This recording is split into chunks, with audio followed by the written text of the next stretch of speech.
प्रिय मनुष्य, जब उसके प्रार्थना का उत्तर मिल गया, मनुष्य को जब परमेश्वर एक नए व्यक्ति के रूप में बदल दिया, जंजीरों में से, आंसुओं में से, संकटों में से जब परमेश्वर उसे छुड़ाकर दोबारा सिंहासन में लाकर जब बैठा दिया, जैसे कुत्ते की दुम टेढ़ी रहती है वैसे ही मनुष्य की बुद्धि भी टेढ़ी हो गई। सोच रहे हैं क्या? नहीं प्रियो, मनुष्य अद्भुत निर्णयों को लिया। सुनिए, आप उद्धार पाए हैं क्या?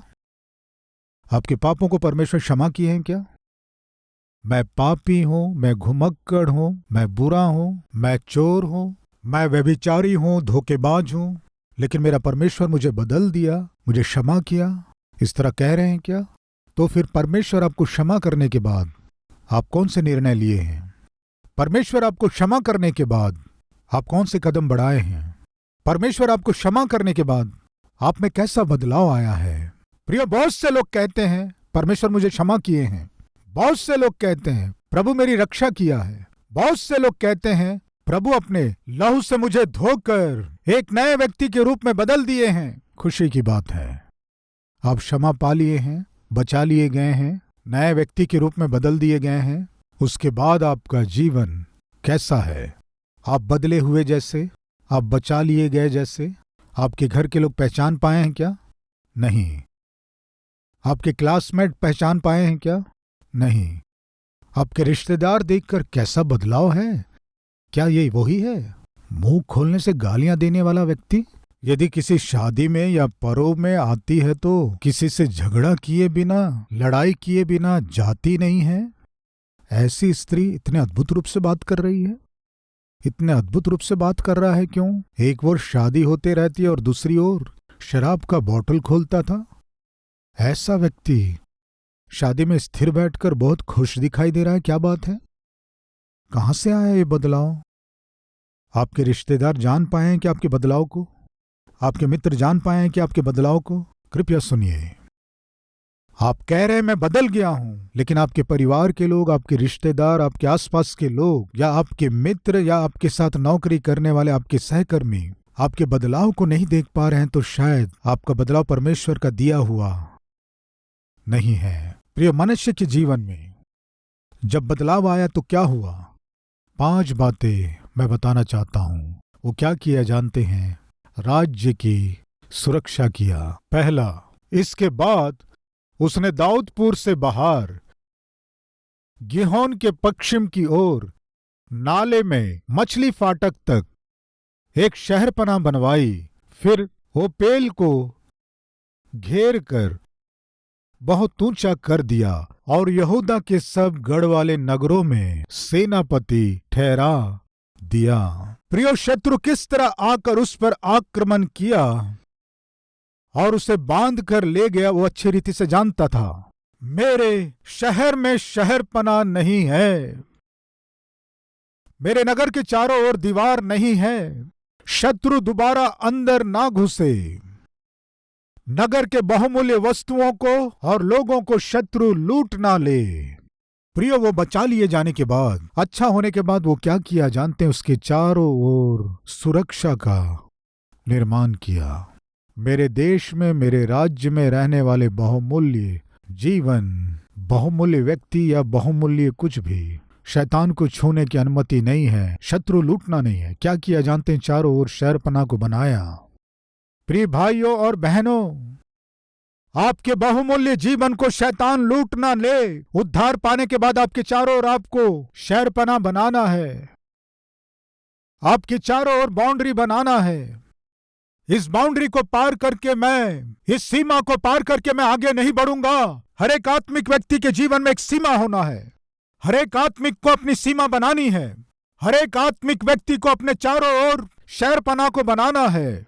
इस शहरपनाह के बाहर मैं नहीं जाऊंगा, बाहर के किसी को भी शहरपनाह पार करके अंदर आने की अनुमति नहीं है। लड़के और लड़कियों, शहरपनाह को बनाइए। मैं आत्मिक हूं, मसीह के लहू से धोया गया हूं, मैं एक नई सृष्टि हूं। मैं इस सीमा से आगे नहीं जाऊंगा। मैं इस सीमा को पार करके कोई लड़का मुझे छुए अवसर नहीं दूंगी, कोई भी लड़की मुझ पर हाथ लगाए मैं अनुमति नहीं दूंगा। मैं अपने मित्रों के साथ नहीं घूमूंगा, उनके साथ शराब पीने के लिए नहीं जाऊंगा, नाइट क्लब में मैं नहीं जाऊंगा। मेरे पति के सिवा, मेरी पत्नी के सिवा कोई भी हमारे शरीर को छुए अनुमति नहीं देंगे। झूठ बोलकर, धोखा देकर, दगा देकर, घूस लेकर कमाने वाली कमाई मेरे जीवन में बिल्कुल नहीं आना है। ऐसी कमाई मुझे नहीं कमाना, एक सीमा रहना है। जैसे ही क्षमा किया गया, बचाया गया, मनुष्य अपने चारों ओर एक शहरपना को बनाया, दुष्ट आकर उसे लूट ना ले और अपने बहुमूल्य चीजों को खो ना दे। आज आपका जीवन ही एक राज्य है, आपका परिवार ही एक राज्य है। आपके परिवार के चारों ओर शहरपना को बनाना है। प्रिय अय्यूब अपने परिवार से बहुत प्रेम किया, इसलिए उसने क्या किया जानते हैं? प्रतिदिन भोर को उठकर अपने बच्चों के लिए परमेश्वर के सम्मुख होम बलियों को चढ़ाया करता था। शैतान जब परमेश्वर के पास आया, देखा तुमने मेरा भक्त अय्यूब कितना धर्मी है। शैतान ने क्या कहा जानते हैं? क्यों भय नहीं मानेगा? उसके चारों ओर तूने बाड़ा बांध कर रखा है ताकि कोई संकट ना पड़े। क्या बांधा है? बाड़ा बांधा है, कोई विपत्ति ना पड़े, कोई भी संकट अय्यूब के परिवार और बच्चों को छू ना सके। बाड़ा बांधा है। वो बाड़ा कैसे बांधा गया जानते हैं? अय्यूब अपनी प्रार्थनाओं के द्वारा अपने परिवार के चारों ओर बाड़ा बांधा, परिवार को सुरक्षित किया। प्रिय, हर पिता, हर माँ अपने परिवार और राज्य के चारों ओर बाड़ा बांधिए, प्रार्थना का बाड़ा बांधिए। आपके बच्चों के पढ़ाई के विषय में, उनके भविष्य के विषय में, उनके चरित्र के विषय में, व्यवहार के विषय में प्रार्थना रूपी बाड़ा बांधिए। घर से जब आपके बेटा बेटी बाहर निकलते हैं तो भयानक पाप में संसार में वे कदम रखते हैं। जवानी की अभिलाषाएं और बहुत सी अभिलाषाएं जिन्हें हमारे बच्चे सामना करते हैं, उन्हें बाड़े की आवश्यकता है। मेरे बच्चे जहां भी जाए इस संसार की मलिनता छू ना सके। मेरे बच्चों के चारों ओर बाड़ा चाहिए। प्रिय, एक बेटा आकर माँ से कहा, माँ मुझे नौकरी मिल गई, मुझे आर्मी में नौकरी मिली है, कल ही आकर ज्वाइन हो जाओ, मुझे लेटर दिए हैं। जब लड़का जाने वाला था, माँ ने बेटे को अपने पास बुलाकर उसे बाइबल देकर, बेटे हर दिन पढ़ना और हर दिन प्रार्थना करना। बेटा एक बात याद रखो, बेटे तुम जहां भी रहो और जितने भयानक युद्ध में भी क्यों ना हो, मैं तुमसे एक वादा करती हूँ। क्या है माँ? मेरी प्रार्थनाएं हमेशा तुम्हारे चारों ओर बाड़ा के रूप में रहेंगे। धैर्य से रहना बेटे। ये कहकर वो माँ प्रार्थना करके उसे भेज दी। ये जवान जो युद्ध में गया, उसका काम क्या था जानते हैं? युद्ध करते समय यदि कोई सैनिक बंदूक की गोलियां लगकर अगर घायल होकर गिर जाते हैं तो पास ही में रहने वाले डॉक्टरों के पास, वहां घायल होकर गिरे हुए उन सैनिकों को उठाकर डॉक्टर के पास लाकर रूम में टेबल के ऊपर सुलाना, ये था उसका काम। भयानक युद्ध चल रहा था और सैनिक घायल होकर गिर रहे थे। उन्हीं के सामने सैनिक घायल होकर गिर रहे थे। डॉक्टर्स उस जवान से बोले, जल्दी जाओ, जल्दी जाओ, उस पेड़ के पास गिरे हुए सैनिक को उठा कर लाओ, उस गड्ढे के पास गिरे हुए सैनिक को लेकर आओ, वो देखो अभी गिरा है वो, उसे लेकर आओ। इस तरह जो जो सामने गिर रहे थे घायल होकर, उन्हें जल्दी लेकर आओ। इस तरह कहने से ये जवान टाइम देख रहा था, टाइम देख रहा था, टाइम देख रहा था। टाइम क्या देख रहे हो तुम? जाकर उन्हें लेकर आओ। 2 मिनट जी, 3 मिनट प्लीज। इस तरह देखा। टाइम क्यों देख रहे हो तुम? 3 मिनट क्यों कह रहे हो? उनकी जान जा रही है वहां। और 1 मिनट सर। 1 मिनट जैसे ही हुआ, दौड़ता हुआ बाहर गया, गिरे हुए सैनिकों को कंधे पर उठाकर उन्हें लाकर डॉक्टर के पास उस बेड में लाकर सुला दिया। जितने लोगों को ला सकता था उतने लोगों को बिना डरे उन सब को लेकर आ गया, उन सब को हॉस्पिटल में पहुंचा दिया। वे सब इलाज के द्वारा बच गए। डॉक्टर आकर उससे पूछे, क्यों जी? वे सैनिक जब घायल होकर गिर रहे थे, जाओ कहने से तुम गए नहीं। टाइम देखते हुए 1 मिनट सर, 30 सेकंड सर, इस तरह कह रहे थे जैसे तुम कोई मुहूर्त देख रहे हो, ऐसे गए। क्यों तुम इतनी देरी किए? क्यों तुम 1 मिनट, 2 मिनट, 3 मिनट देख रहे थे? तुम्हारे टाइम देखने का और उन्हें अंदर लाने का क्या संबंध है? वो कहने लगा, सर जब आपने मुझसे कहा था उन्हें अंदर लेकर आओ, उस समय 11:55 हो रहे थे। हर 3 घंटे में मेरी माँ मेरे लिए प्रार्थना करती है सर। 12 बजे मेरे घर में मेरी माँ मेरे लिए प्रार्थना करती है सर। यदि मैं 12 बजे युद्ध के मैदान में जाऊंगा तो कोई भी बंदूक की गोली मुझे छू नहीं पाएगी सर, क्योंकि प्रार्थना रूपी बाड़े को मेरी माँ मेरे चारों ओर बांधती है। प्रियो, कितने बच्चे ये कह सकते हैं, आज यदि मैं सुरक्षित हूं, आज यदि मैं बचाया गया हूं, जवानी की अभिलाषाओं में ना पड़कर पवित्र जीवन जी रहा हूं, तो ये मेरी माँ की प्रार्थना के कारण है, पिता की प्रार्थना के कारण है। कितने लोग कह सकते हैं। आज बहुत से बच्चे बिगड़ रहे हैं, पतित हो रहे हैं। इस तरह बिगड़ने का और पतित होने का मुख्य कारण क्या है जानते हैं? माता पिता के रूप में आप अपने बच्चों के चारों ओर बाड़ा नहीं बांध रहे हैं।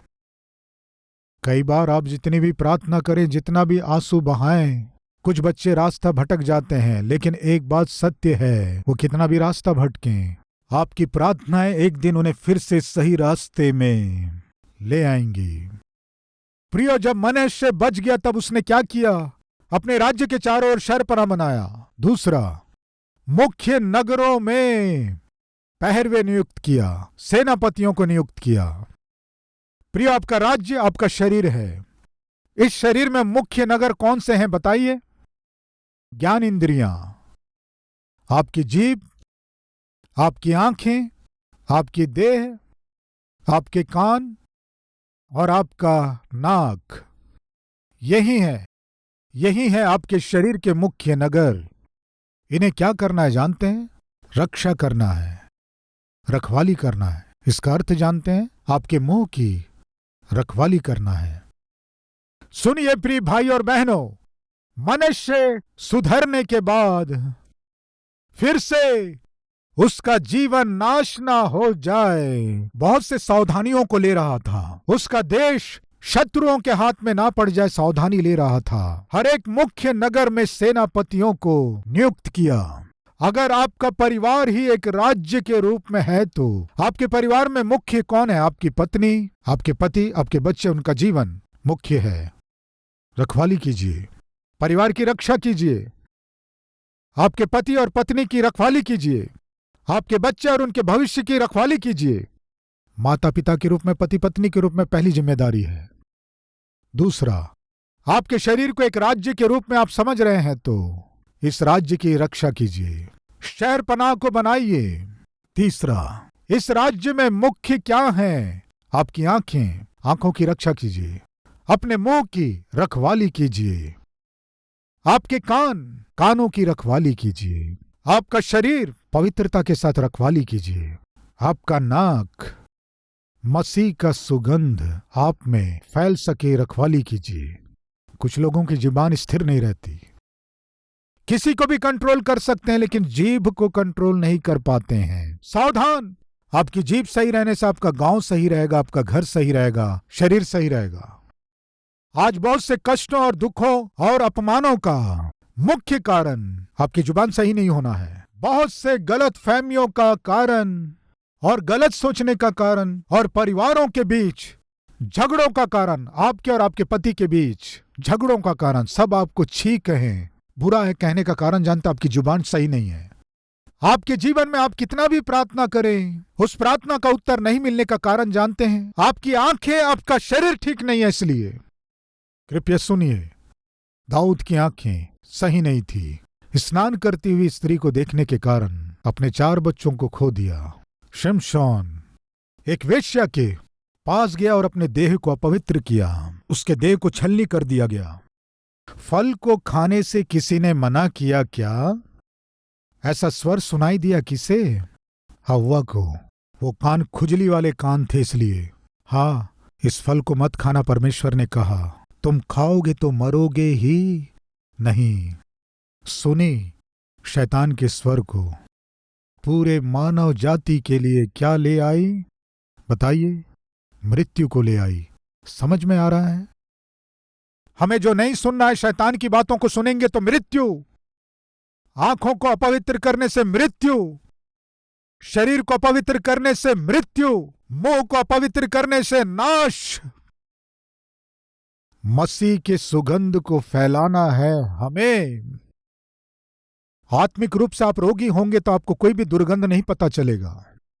कई बार यहां कोई दुर्गंध आ रही है कहने से पास में जुकाम पकड़ा हुआ कहता है, मुझे कोई दुर्गंध नहीं आ रही है। तुम्हें क्यों आएगी दुर्गंध? कुत्ता मरने से दुर्गंध नहीं आएगी, चूहा मरने से दुर्गंध नहीं आएगी, क्योंकि इसे जुकाम पकड़ा हुआ है। ये क्या है आपके घर में दुर्गंध? हमारे घर में दुर्गंध कोई दुर्गंध नहीं है कहते रहते हैं। दुर्गंध में रहने वाले को दुर्गंध का क्या पता चलेगा? आज बहुत से लोगों के नाक सड़े हुओं को पहचान नहीं पा रहे हैं, मरे हुओं को पहचान नहीं पा रहे हैं, सुगंध का और दुर्गंध का अंतर पहचान नहीं पा रहे हैं। हमें बहुत से लोग पाप और पुण्य का अंतर जान नहीं पा रहे हैं, जीवित और निर्जीव में अंतर पता नहीं कर पा रहे हैं। इसका कारण जानते हैं, वे रोग से ग्रसित हैं। रखवाली करो प्रिय भाई और बहन, आपके शरीर के मुख्य अंगों की रखवाली कीजिए। चौथा, सारे अपवित्र चीजों को हटा दिया। इससे पहले परमेश्वर के भवन में मूर्तियों को रखा, इससे पहले बलिदानों को चढ़ाया, लेकिन जब मनुष्य सुधर गया, परमेश्वर का भवन, परमेश्वर का निवास स्थान है, वो समझ गया। उस भवन में किसी भी अपवित्र चीज को रहने नहीं दिया, सब कुछ शुद्ध कर दिया। प्रियो, ये देह परमेश्वर का मंदिर है। इस देह में कोई भी अपवित्र काम नहीं होना चाहिए। आपके कामों के द्वारा हो, आपके चाल चलन के द्वारा हो, आपके सोच के द्वारा, आपकी दृष्टि के द्वारा हो, आपके बातों के द्वारा, आपके बिछोने के द्वारा हो, अपवित्र नहीं होना है। मनुष्य सुधरने के बाद कितने बदलाव को दिखा रहा है प्रियो। उसने परमेश्वर के मंदिर में देखिए क्या लिखा है, 15वां वचन, फिर उसने पराये देवताओं को और यहोवा के भवन में की मूर्ति को, और जितनी वेदियां उसने यहोवा के भवन के पर्वत पर और यरूशलेम में बनवाई थी, उन सब को दूर करके नगर से बाहर फेंकवा दिया। आज इन बातों को सुनने वाले भाई और बहन, आपके सेल फोन में रहने वाले गंदगी को निकाल दीजिए। आपके कंप्यूटर में जो गंदगी है उससे मिटा दीजिए। आपके घरों में रहने वाले पापमय पुस्तकों और नवलों को निकालकर फेंक दीजिए।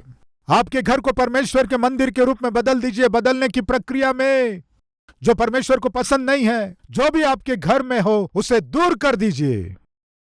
जो परमेश्वर को पसंद नहीं है उसे मत रहने दीजिए। प्रियो, आपको इस सच्चाई को जान लेना है, यदि हम अपने घर में किसी भी शैतान से संबंधित वस्तुओं को रहने देंगे तो शैतान कहेगा जब तक ये रहेगा मैं भी रहूंगा। मनुष्य क्या किया जानते हैं? अन्य देवताओं की मूर्तियों को परमेश्वर के भवन में से निकाल फेंका। परमेश्वर के भवन में बहुत से लोग आ रहे हैं काले धागे को बांधकर। बच्चों को काला धागा बांधते हैं, चेहरे में काला निशान लगाते हैं। आप क्या कर रहे हैं जानते हैं? शैतान को रहने का आप अवसर दे रहे हैं। निकाल दीजिए, ये परमेश्वर का भवन है। अन्य जातियों की परंपराओं से ये शरीर भरा हुआ नहीं रहना है। चर्च आते हैं, प्रार्थना करते हैं और दूसरी जगह जाकर ये धागा वो धागा गले में बंधवा कर, धागे बांधकर, ताबीजों को बांधकर, क्या है पूछने से मेरी सास ने बांधा है। झूठी बात, सास मिल गई है झूठ बोलने के लिए। कई बार हम देखते हैं बच्चों के हाथ में पैर में काले धागे को बांधते हैं। जब हम पूछते हैं तो वो बताते हैं कि हमारी सास ने बांधा है। तो तुम्हारी आत्मिकता का क्या हुआ? भक्ति का क्या हुआ? मनुष्य परमेश्वर के भवन में रहने वाले अपवित्र चीजों को हटा दिया। 5वां 16वां वचन, तब उसने यहोवा की वेदियों की मरम्मत की और उस पर मेल बलि और धन्यवादी बलि चढ़ाने लगा। धन्यवादी बलि चढ़ाकर परमेश्वर की उपासना की। सुधर जाने के बाद, अपने अधिकार को पाने के बाद, ऊंचाइयों में पहुंचने के बाद परमेश्वर को नहीं भूला। प्रियो, वो परमेश्वर को नहीं छोड़ा। इतिहास की दूसरी पुस्तक 26 अध्याय 16वां वचन, परंतु जब वह सामर्थी हो गया तब उसका मन फूल उठा और उसने बिगड़कर। समझ में आया कुछ आपको? कौन? उज्जिया नाम का राजा। उज्जिया राजा को परमेश्वर तरस खाकर उसके राज्य को स्थिर करने से वो सामर्थी होने के बाद मन में फूल उठा और बिगड़ गया। लेकिन जब मन से सामर्थी हुआ, फिर से अधिकार और सिंहासन को जब पा लिया, बिगड़ा नहीं प्रियो। क्या किया?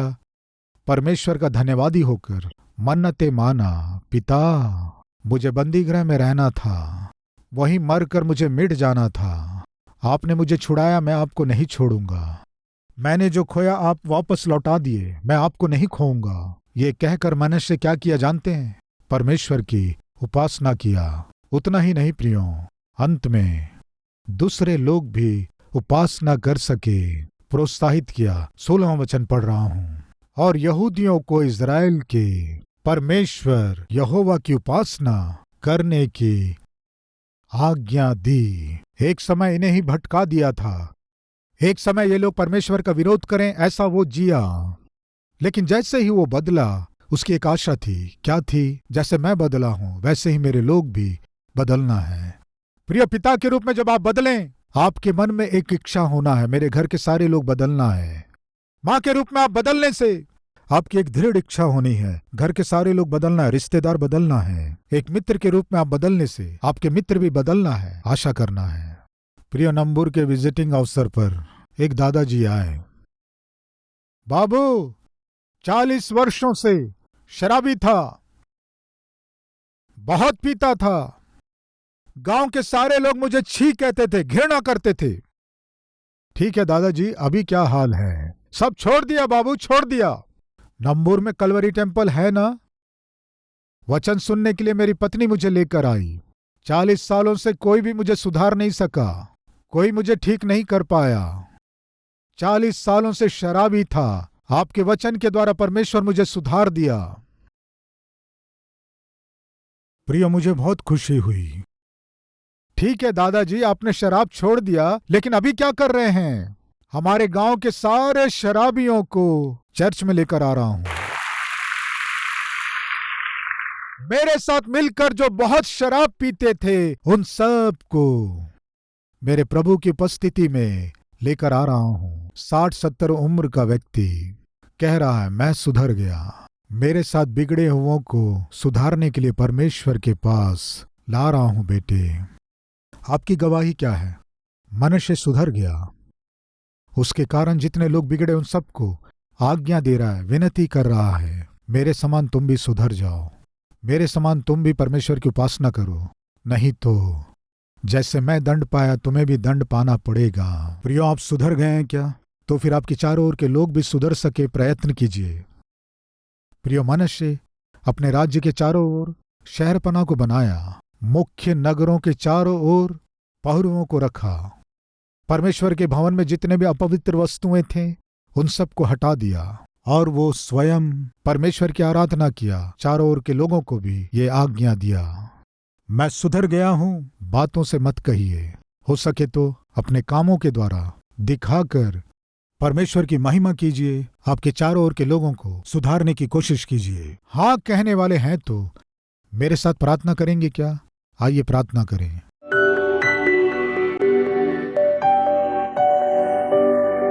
महान पवित्र प्रेमी परमेश्वर पिता, बहुत ही सीधे और बहुत ही सामर्थी रूप से हर एक जन से आप बात किए, धन्यवाद। एक नया जीवन हमें दे के एक नए व्यक्ति के रूप में बदल कर आपके गवाह होकर जी सके, ऐसा सौभाग्य दीजिए। मैं सुधर गया हूं। मनुष्य केवल बातों से ही नहीं, अपने कामों से दिखाया और अपने चारों ओर बाड़ा बांधा, मुख्य नगरों को सुरक्षित किया, वो आपकी उपासना किया और मंदिर में से सारे अपवित्र चीजों को बाहर किया।